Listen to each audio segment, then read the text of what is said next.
Ko nā iwi o te tai toke rau tērā, ka i te whakahaere wānanga i raro i te ingoa o Te Rawenga, hei whakanui i te tauhou Māori o Matariki.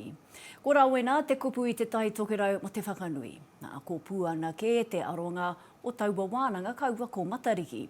E ai ki te pūrongo a Tumamau Harawira e whai ake nei, ko tā Te Rawenga he whakaara ake anō i ngā mātauranga onehe me te whakahāngai ki tēnei aohou.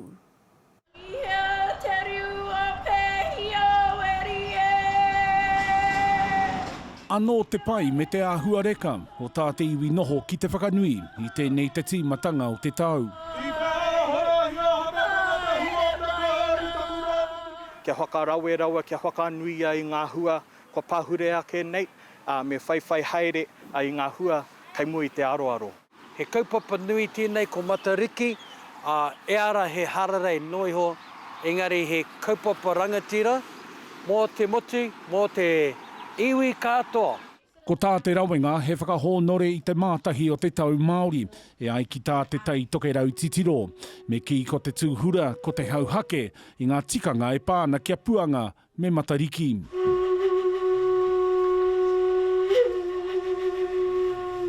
Ki te hakamaumahara i tō tātou nei tupuna, ko te hautapu te ingoa o tērā, ko te kākara o te āriki, tētahi atu ingoa o te motu nei, ko te umu kohu, te umu kohu tētahi atu o ngā ingoa. Our ancestors learnt through gameplay. So in every hui and hakari there were games played to cement relationships and also advance technology.